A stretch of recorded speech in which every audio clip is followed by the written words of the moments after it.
All right, guys, what is up? Said happy St. Patrick's Day to everybody.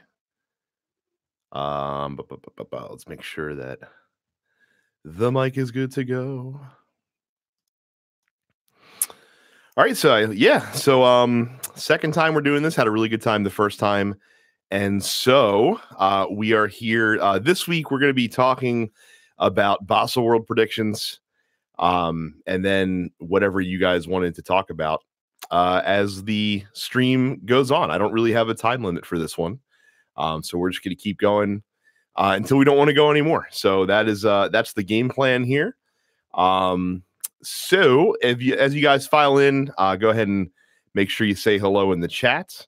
But yeah, let's get started. So Baselworld 2019 is next weekend. So Baselworld's funny because obviously, I'm still pretty new to the whole watch hobby thing. And so I really had no idea last year what Basel was. And it, came and went and, came to find out pretty much what it is. And for me, it's an easy comparison to compare it to like E3 for video games. Because video games is kind of more a industry that I have a lot more expertise in, I guess you can say. And it's also funny just because of the whole Swatch Group exodus after last Baselworld has some really fun corollaries, or some really funny corollaries to what's going on the video game side of things as well. But yeah, so Basel's next week. There's been a lot of talk about predictions and folks, as they do every year. So I wanted to kind of go through my predictions. I have 5 predictions for this Baselworld, and I don't think it's going to be anything revolutionary.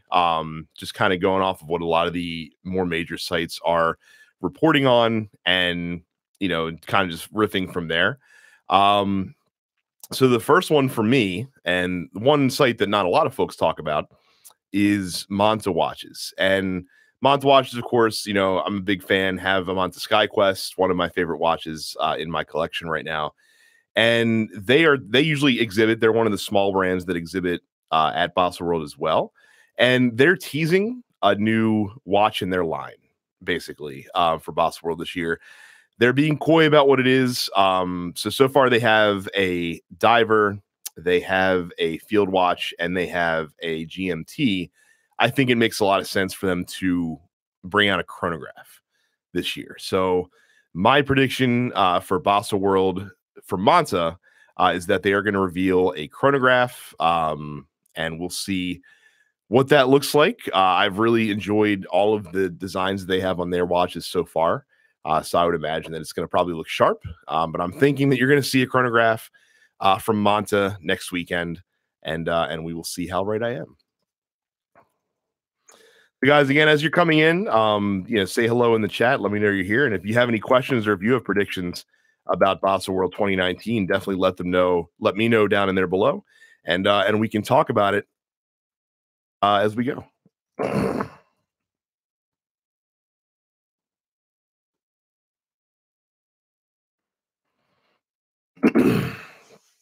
So the second prediction that I have for Basel this year is going to be around Tudor. So a lot of the predictions around Tudor is that they're going to release a Tudor Submariner. They teased an image on Instagram a couple months ago, kind of showing like the triangle hour marker with like an old school style minute indices, and that's fueling a lot of speculation because it looks a lot like the Submariners of old that they used to come out with. And I got to be honest, I really can't see them putting out another sub. One of the things that Tudor has done that's really, since they reappeared on the scene a couple of years ago, that's really led to the emergence of the brand and really helped the brand out quite a bit, is the fact that they're different than Rolex. Like they occupy a different space than Rolex does. They're putting out different watch models. They're putting out different styles than Rolex does. And it just doesn't make a lot of sense for me to kind of go to that Submariner style, which Rolex is, of course, the most popular and known for.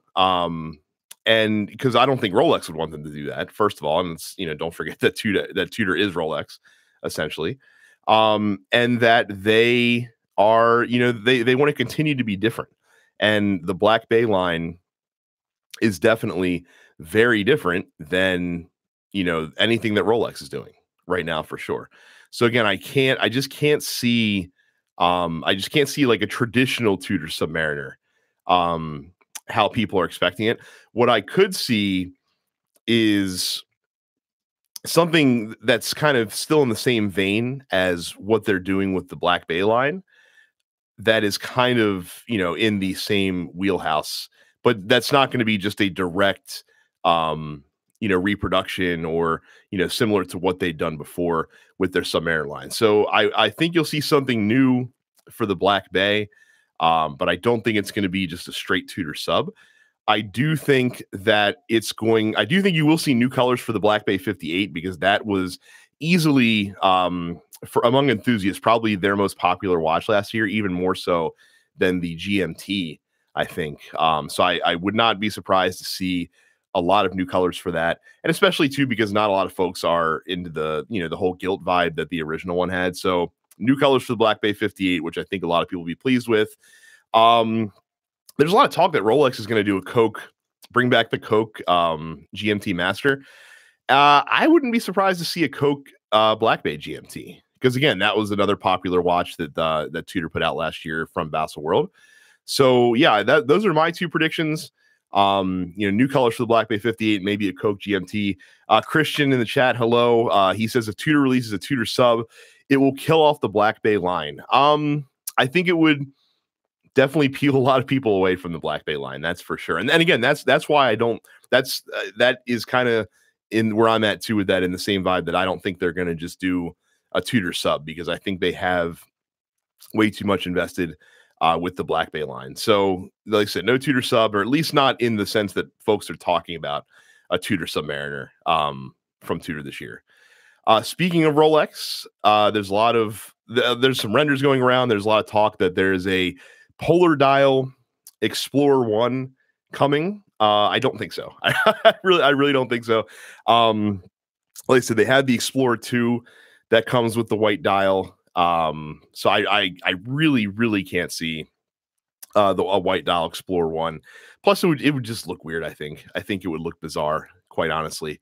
And they've been teasing. So they just put out a teaser a couple days ago. Rolex did, where it looks an awful lot like a new Submariner is coming down the line. The handset that they showed has the Mercedes handset, but then like a fully loomed minute hand, not just like a metal minute hand with the loom down the middle.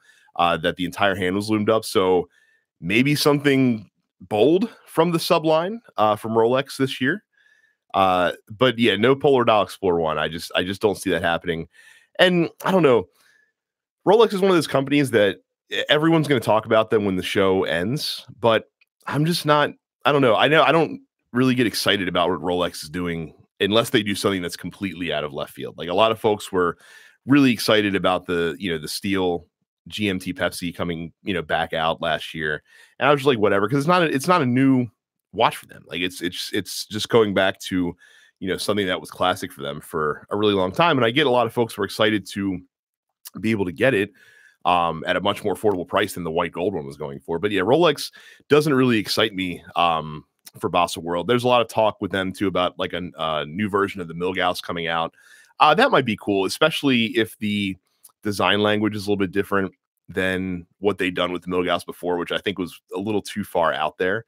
The teases I shouldn't even call them teases. The renders that people have made of it make it look just like a regular Milgauss, but with red tipped hands. So that could be cool. But yeah, Rolex I'm not too excited about, but I would bank any amount of money that you don't see a white dial Explorer 1. And I hope not, because I think the Explorer 1 in black is the classic look for me. I think Grand Seiko is a company that definitely bears watching. Seiko's, of course, been a little up and down recently, especially with the Blue Alpinist. A lot of people are really salty.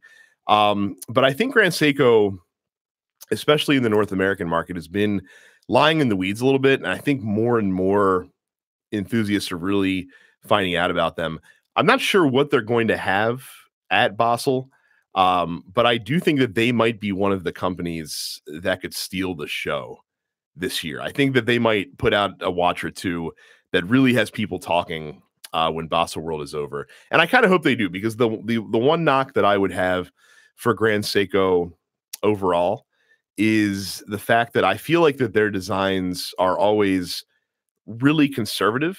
And I wish they would do something that's a little bit more bold, a little bit more out there. So I just have this feeling that they're going to put out at least one watch that is unlike anything that they've done before. So I think Grand Seiko might be a watch brand that we're talking about. Wouldn't surprise me also to maybe even see the first Grand Seiko chronograph possibly this year. We will see. Najama in the chat, what's up, man? I'm glad you could cruise by and say hello. And again, guys, Basel is just the first part of the conversation today. We can do a regular Q&A when we're done talking about Baselworld. And if you guys have Baselworld predictions as well, let me hear about them in the chat. We will talk about them during the stream here right now. But yeah, Grand Seiko, I think is a company to watch this year, and we will see what they have in store next weekend. Christian says hopeful Zenith releases some heat this year. I think it's the I mean, you're going to get something for the 50th anniversary of the El Primero for sure, just because that's a milestone, of course, for that watch. So it would not surprise me to see something really cool coming from Zenith, just to, if nothing else, just to mark that anniversary. And so we will see what happens with them. But I would agree that they could release some cool stuff this year as well. My last prediction of the 5 is going to be centered around the Swatch Group, which is odd because they're not going to be there at Baselworld. They have already said that they're not going to be at Baselworld, but they are going to be in Switzerland, and they are doing kind of their own show parallel to what's going on at Baselworld, which is kind of a dick move that you pull out of the show and then you're going to run competition up against it. Essentially down there. But I do think that they're going to have a very significant presence over the weekend, despite the fact that they're not attending the show. And it's kind of hard for them not to. I mean, of course, the Swatch Group, it's like 30 brands and a lot of heavy hitters in those brands, including Omega, including Hamilton, and the rest. So they're going to do their own thing. They're going to be releasing some stuff. People are going to be talking about them.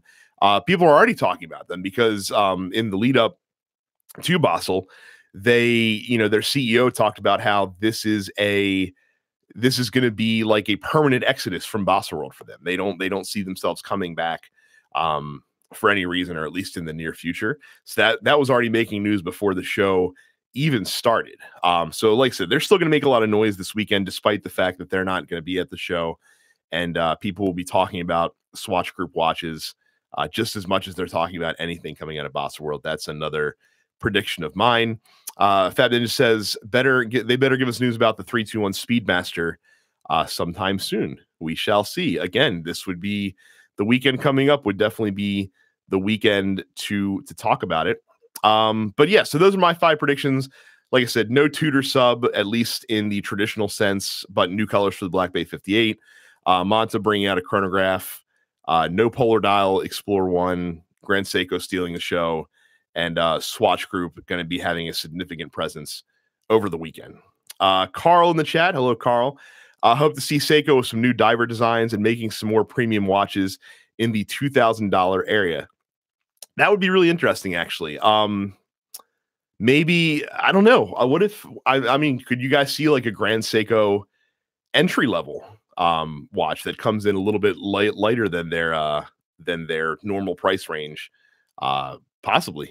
I know. And again, Seiko is one of those companies that I feel like that people they're either people are gonna either love them or hate them, because of course last year at Basel you had the reissue of their first diver that was super limited and also really expensive. We just got through the whole Blue Alpinist fiasco that people are really salty towards them. So we will see. I honestly wouldn't mind Seiko with some new diver designs. Like you talked about new diver designs. I wouldn't mind seeing something new from them in the in the low entry level range, like something, you know, around like the SKX or around the, you know, the Prospect series, in that price range, but something new from them. I think that might be really cool as well, to kind of roll it along. So yeah, so certainly would not mind seeing that. Again, guys, you have Basel predictions. Let's talk about them in the chat down below. Flippin' Zippo says he was told a new Marine Master and an affordable Grand Seiko. So there you go. That would be right in line with what I was hoping, if that was the case. And again, guys, too, if you have non-Basel questions for me, if there's other stuff you want to talk about, certainly let me know that on the chat, and we will bring it up. Oh, wristwatch check. I did not do it at the beginning of the stream. I'm wearing the Christopher Ward C65, which has been running like a champ since I got it back in from service from those guys a couple of weeks ago. But it's been getting neglected because I'm wearing the SkyQuest a ton. You know, when I go for a blue watch, I'm usually grabbing the SkyQuest right now and not the C65.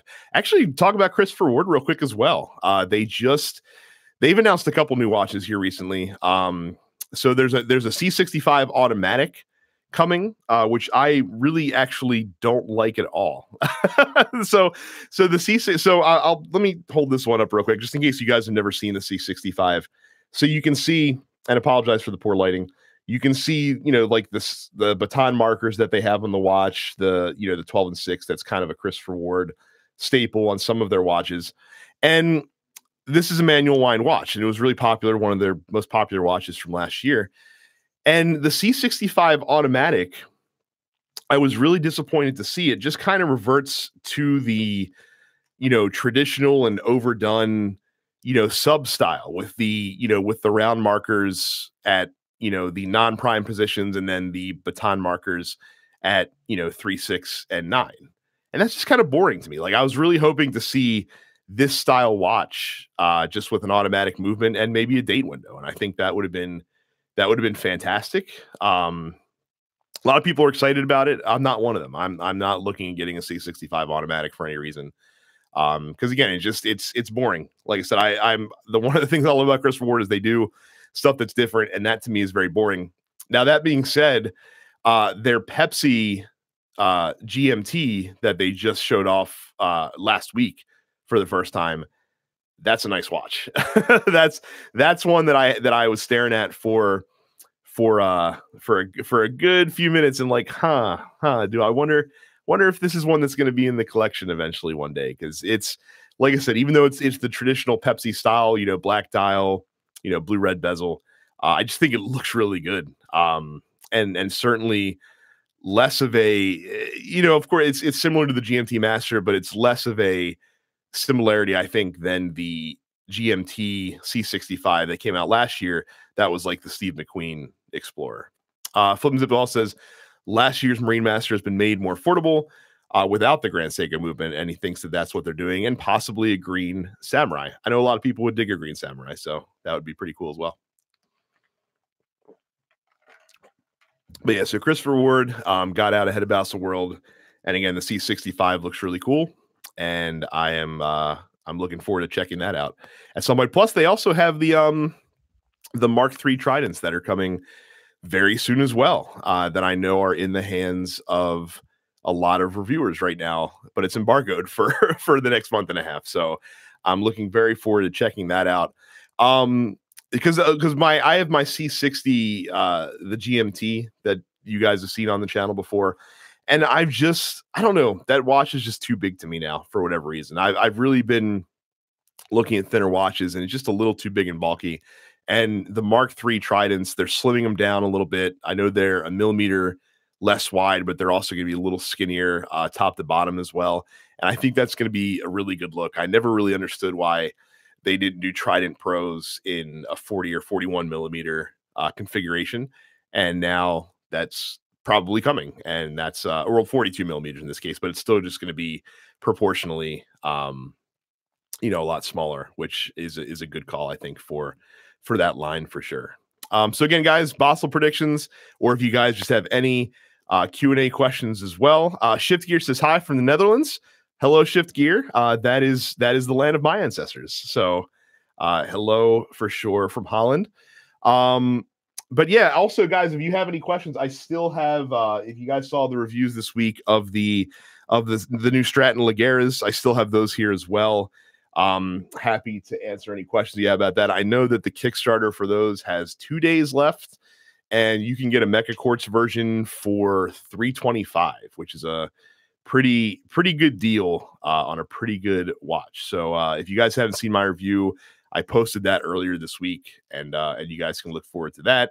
If you guys have any question about the Ocean Crawler review as well, happy to talk about that as well from last weekend. But yeah, guys, like I said, as you come in, say hello in the chat. Any questions? Wanted to do some Q&A besides talking about Baselworld today. So feel free to certainly ask those questions in the chat as well.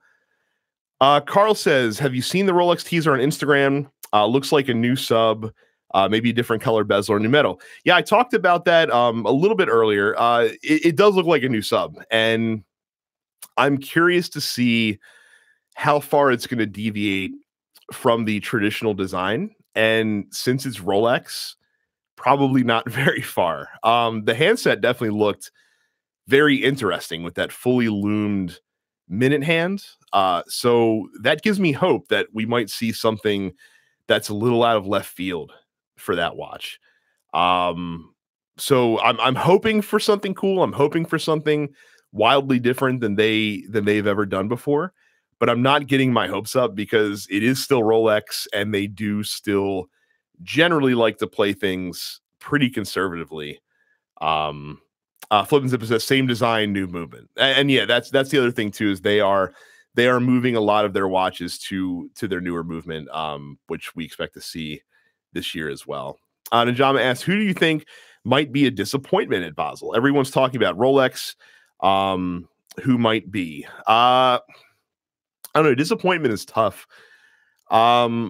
Because disappointment is directly proportional to expectations. So I feel like Tudor could be that company, because I think a lot of folks are expecting a Tudor Submariner. And again, I don't think you're getting one, or at least not a traditional one. And so if folks are expecting a Tudor sub, you're not going to get it. That might be coming I can't talk. That might be coming as a disappointment. And we'll see. It's tough to do that. So it's and that's the thing. Like, if all they have is new stuff for the Black Bay 58, that's going to be disappointing. And they're going to have something new. They have to, but we'll see about it. But that would be probably my prediction, is if anyone's going to disappoint, it might be them, especially coming off the high that they were on last year. I could definitely see them taking a step back this year. Well, hello. Let's see you in the comments all the time. Thanks for coming in. He says, for the brands not visiting Baselworld, micros, big brands, anyone, do you think it's better to release news around Basel time or wait until some weeks later?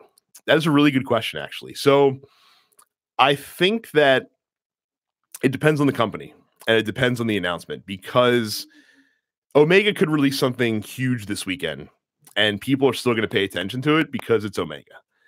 If you're a smaller company, it doesn't do you any service announcing something in the wake of Baselworld, because everyone's going to be focusing on the major brands, I think. So I think if you're a small company, unless you're exhibiting there and you have to announce something big, and hopefully people will talk about you, I don't think it benefits you to do it around Basel time. And again, I was just talking about Christopher Ward. They did all of their announcements before Baselworld. They wanted to get out ahead of the show, to make sure that they didn't get lost in the wash, for sure. And it's funny because, like I said, video game industry is an industry that I am pretty familiar with. And what you're seeing with Basel, with a lot of large companies, and specifically the Swatch Group pulling out, is going on with the Electronics Entertainment Expo, or E3, which is the Baselworld in the video game world, essentially. And the reason that a lot of companies are pulling out is because they're finding that it's just as effective for them to control their own messaging and release news on their schedule, as opposed to just doing it when everyone else is doing it around this huge event. And there's pluses and minuses with that.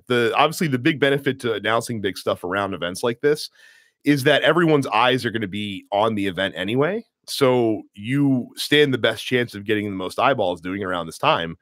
But of course, the downside of that is that you're fighting for the same oxygen as everybody else is. Whereas if you do release it on your own, you might have a chance to kind of, own that news cycle or own that weekend by yourself. So again, I really do think it depends. I think if you're a smaller company, if you're not exhibiting, obviously you want to wait. But if you're there and you have something, you got to put it out there and hope that it still makes it up to the surface and still gets talked about. Christian says, do you think Grand Seiko will ever appeal to the masses, aka non-watch folks?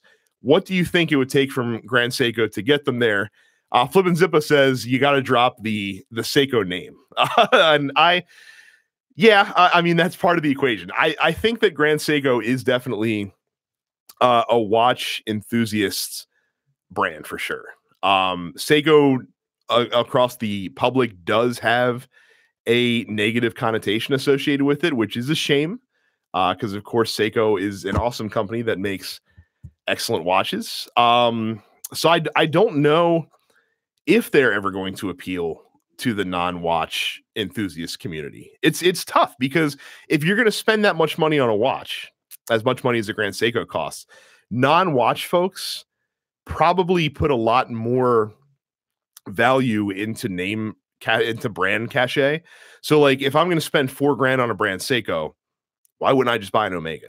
You know what I mean? Like, why wouldn't I just buy something that has a more recognizable brand name, as a non-watch enthusiast that is going to, that I'm going to feel more comfortable with because I know Omega. I've heard of Omega. Seiko, I think of as making, the cheap dive watches.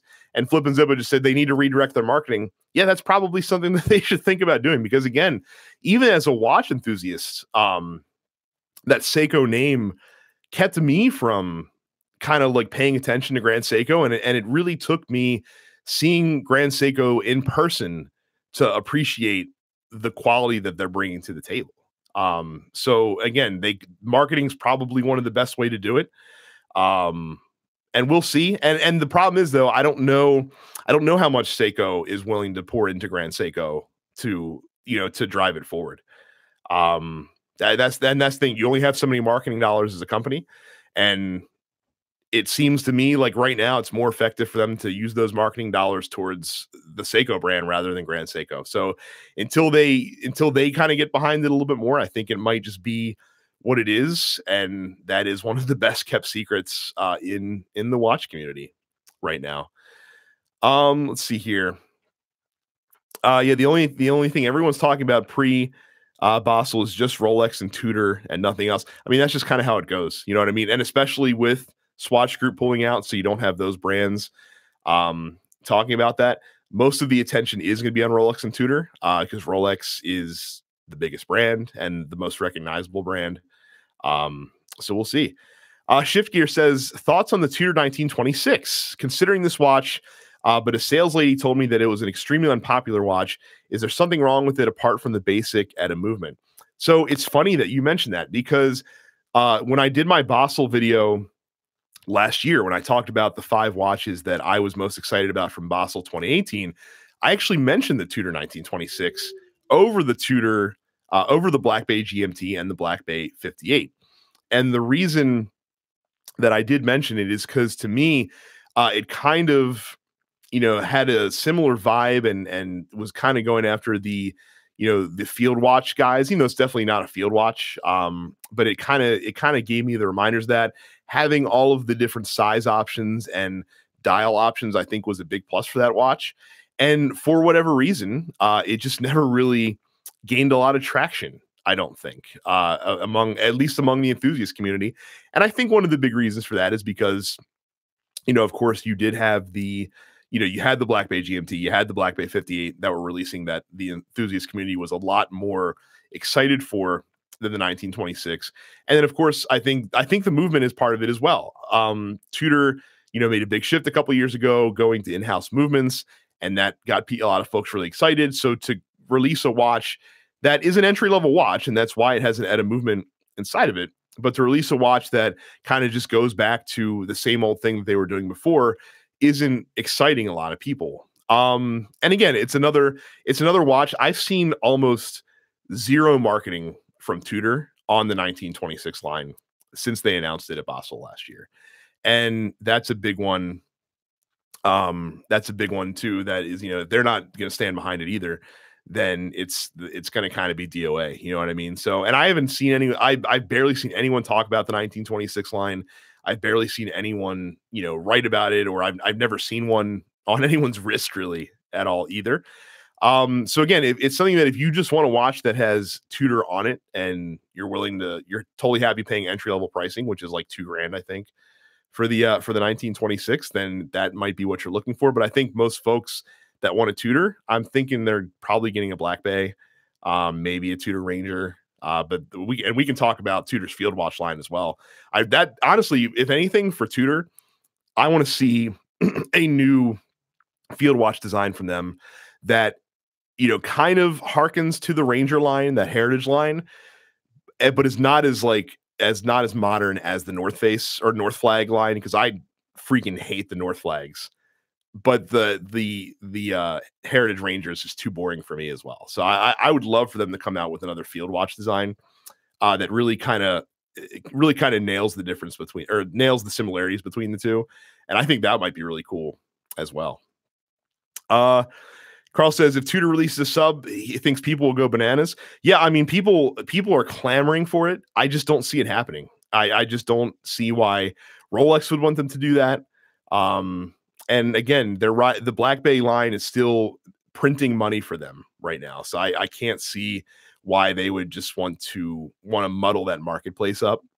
People would love it, but I just can't see it happening. Elijah says, I think the recent Hodinkee Alpinist was a direct attempt by Seiko to boost their brand up in a marketing sense.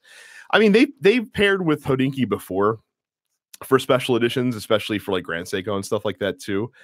So I don't know if that was an attempt to boost the brand up. I think it was an attempt to see what the demand looked like for a new version of the Alpinist.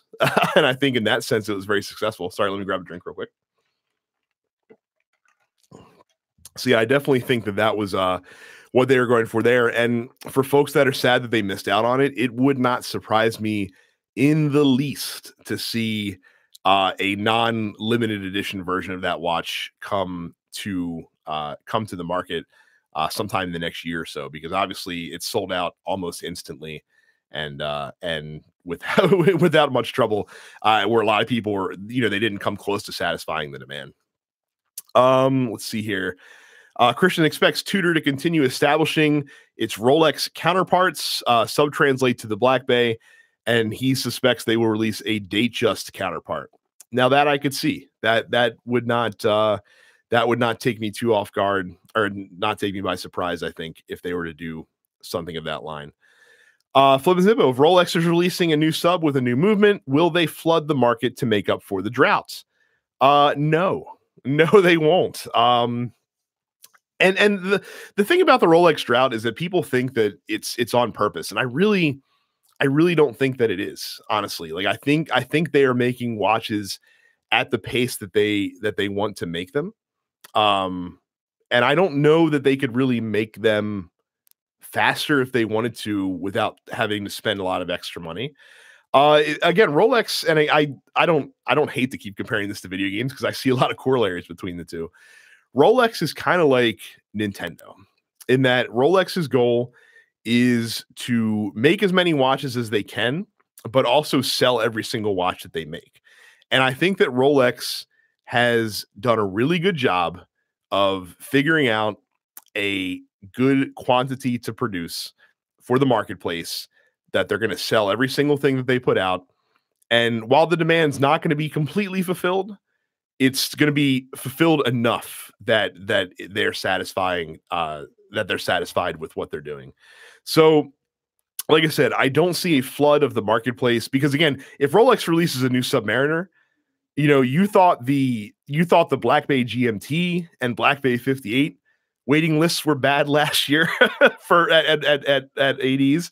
You ain't seen nothing yet. If they put out a new sub, everybody's going to be trying to get after that watch. And even if they doubled production, that still wouldn't be enough to satisfy the demand of that Rolex, of a new Rolex Submariner, if they were indeed to put one out. And like Flippin' says, just like Nintendo, the prices don't go down. That's because they don't need to. That's because they don't need to drop it by a single dollar. And that's how you know you have a product that is working. Because if you don't have to drop the price and you sell every single one that you manufacture, you're doing something right. And and like I said, I don't think they much like Nintendo's company philosophy is they don't like to see their products languishing on store shelves. And I don't think Rolex truly wants to see their watches just sitting in display cases at dealers. I think they want them sold and on people's wrists as much as possible. So, yeah, like I said, I don't see them flooding the market. They're going to produce what they produce. They're going to sell every single one. People are going to be bitching and complaining that they can't get one, and the slow trickle will just keep on happening. Al Ricardo, what's up, man? I'm super glad that you could swing by, and I hope you're excited about next weekend. I know you're heading over to Switzerland, so enjoy yourself over there, man. Let's see. Swatch Group is out. Who's left at this year's Basel that could have something really, really interesting outside of Rolex and Tudor? Again, I think it's Grand Seiko. I think that's the one that you got to look at this year in terms of having something interesting outside of Rolex and Tudor. Christian, what was the most painful eBay auction that you've lost to a sniper? That is, I'm trying to think back if I've really missed out any. My biggest regrets with eBay are being really indecisive and not pulling the trigger on watches that I want, that I could have gotten for a good price, but then I sit back and think about it for a little bit. So I haven't yet found myself in the situation where I've been in a bidding war with somebody, and I felt pretty good, have the high bid for the last 15 minutes there, and you feel pretty comfortable, and all of a sudden someone comes in the last minute. Definitely haven't had that happen to me, at least for watches, by any stretch of the imagination. That did happen to me many years ago with a copy of Earthbound that I almost got for a steal on eBay. It was a full. It was for those of you guys that don't know Earthbound, it's this very rare Super Nintendo game that came in an oversized box and came with the strategy guide, and was just a hard to find game in general. And the prices on eBay were, at that point in time, they were like mid $100, which for a video game is a lot of money. And I remember that I had an opportunity to get a full set version, which normally sold for around 140, 150 for like $120. And I was sitting there as the high bidder. Nobody was moving around me. And I was like, cool, we're in good shape. We're good to go. And I remember that was one that in the last 10 seconds, I lost it by someone that outbid me by like $1. And I was really salty. And I ended up getting another copy of Earthbound, a couple months down the road from that. But I know I paid like $150 for it, which again, it really stings. Now I sold that copy many years later for over $300, so I wasn't too upset. I still made a pretty good amount of money as the game appreciated in value. But I could have gotten it for a steal, and I remember being really, really salty about that for sure. Carl says, seen some rumors about Seiko releasing a new Pogue chronograph.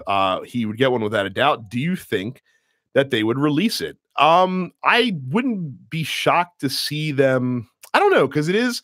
So we talked about the 50th anniversary of the El Primero, and it's also the 50th anniversary, I think, of the Pogue as well, if I'm not mistaken. I'm gonna Google that while we're chatting here real quick, because I believe that watch did debut in 1969. Let's see here. It's not popping up, unfortunately, that I can see. But yeah, I could have sworn. Yeah, there's some folks talking about it. So yeah, it did debut in 1969. So that wouldn't surprise me. I wouldn't say for sure that it's a safe bet, just because they've never really gone back to that line too much. But It wouldn't. I mean, and Elijah says limited edition Pogue for $5,000, perhaps. Yeah, maybe that's what they would do, or maybe it'll be a Houdini exclusive that we can all try to buy for 15 minutes on a random weekday instead. So yeah, like I said, that's certainly a possibility. It's also, what was it? You guys can help me out. There's another Seiko watch. Is it the Astron? What it was called? I can find that too. Yeah, the Astron. It's the 50th anniversary of that as well. And most folks are assuming that they're going to see something around that too, for sure. Punctured Lung, good evening. How are you? Thank you for cruising by the chat today. Oh, while we're here, and Ricardo's here, that reminded me of it. So real quick, I haven't talked about this on the channel, and I haven't talked about this on Instagram yet. You guys are going to be the first to hear about it publicly.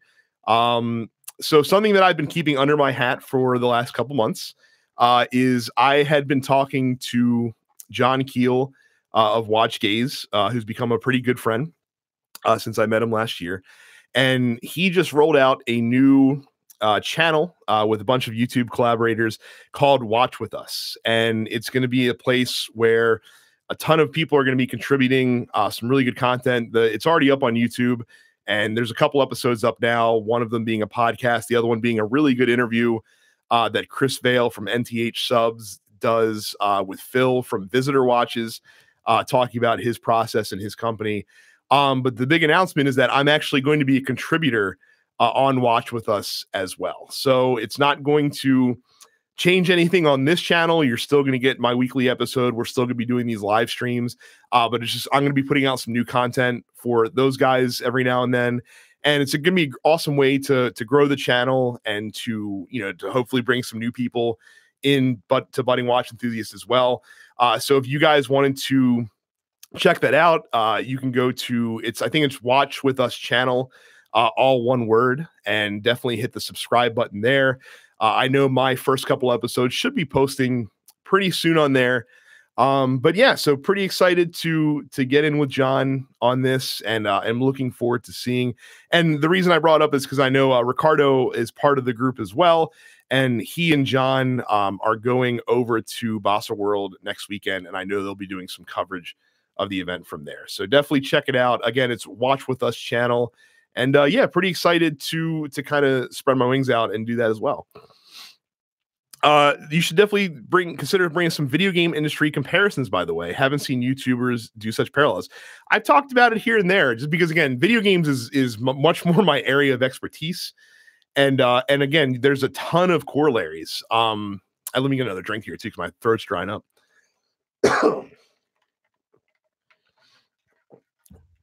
And actually, and I think I talked about it a little bit too in one of the micro brand videos that I did, where there's a lot of comparisons in the video game space too, with the rise of indie developers that you're seeing in the watch space as well, with the rise of micro brands that are pushing the industry forward in some ways, and just giving folks, especially like hardcore folks, people like us that are really into it, another outlets and some really good value that you don't normally get from the larger companies. So yeah, those comparisons are not going to stop coming, because again, it's what I know really well, and it's just a lot of overlap there. Flippin' Zippo says, important question, who is drinking today?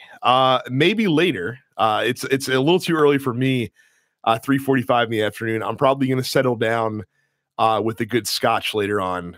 And no green for me today either, because I get to be Irish 365 days out of the year. So I don't need to worry about wearing green on St. Patrick's Day. But I will definitely enjoy a nice libation later on today, a little bit later tonight for sure as well. So let's see here. We're probably going to wrap it up here soon, guys. So if you guys have any more questions, go ahead and get them in there. I wouldn't mind answering a couple more, though, before we log off for the day. So if you have any Basel questions or just questions in general, definitely throw them into the chat, and I will answer a couple more before we get out of here. What are you guys wearing today also, by the way? I talked about the C65 What's on your guys' wrist today? I'm curious to know.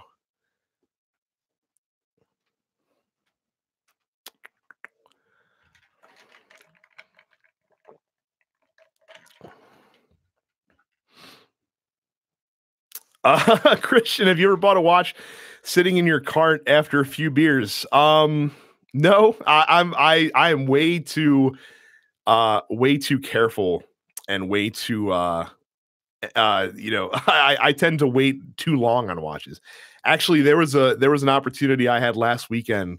The Mito Ocean Stars really caught my eye, the titanium version that I'm thinking about picking up, and I had a chance to get one for a really, really good price last weekend. And again, waited too long and it slipped right past me, which I was really kind of bummed out about. I'm waiting for a used one to pop up on the marketplace.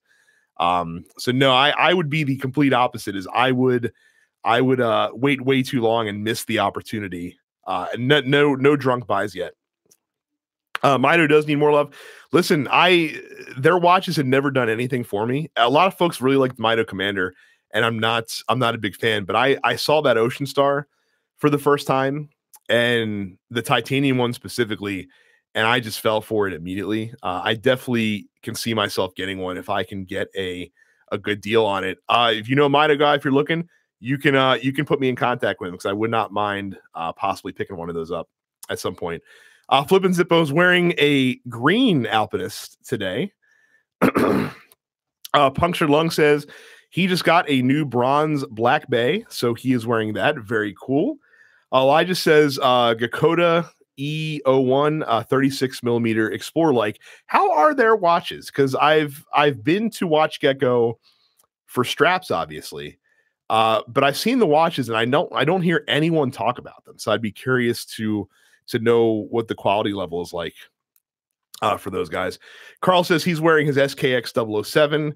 Awesome. Elijah says Myo needs new ownership or new marketing direction. Yeah, man. I mean, that's the downer of the whole Swatch Group deal, though, is that if you are one of the smaller brands in that space, it's going to be difficult to kind of rise up among that space. And I know Mito obviously has their is Mito or Mito? I don't know. It probably doesn't matter that much. I know that they have their own stuff that they're doing. But yeah, even getting to see them in person when I went to Wind Up didn't really do a whole lot for me in really turning me on to the brand. So I don't know. Yeah, I think a new direction might be the way that they need to go, actually. Elijah says about the Gakoda watches, it's actually good. The movement is basic, but the casework and dial is good. Yeah, it's funny. So there's the video that I'm posting next week is going to be talking about how I look at watch value, and kind of the things that I look at and the things that I analyze when I'm thinking, if a watch is good value or money, or good value for money, I should say. And I'm surprised at how much case design and finishing has really matured in my eyes in this first year plus that I've been collecting. Much more so, and that almost, it's probably not the most important thing to me, but it is one of the most important things that I look at now when it comes to seeing how good a value a watch is, for sure. Back to Mito. Flimsip says definitely need more marketing. Apparently they're quite popular in Europe and in Asia, but they're barely known over here. Yeah, I don't really see anyone talking about them, and it's a shame because they do have some cool designs. They do have some really weird partnerships, though. Is that I know that they partner with like the NCAA, and they have like some football themed watches that are just really bizarre looking, and I'm not really sure like who they're going after. Like that partnership doesn't really make a lot of sense to me for like a watch company like that. So yeah, I would definitely agree that they need to do something different than what they're doing right now. Lige says over the last 2 years there's been an arms race in case finishing among micro brands. Like, we're a long way from the early 2010s when a dive watch with an H-Frigger case was the be all end all.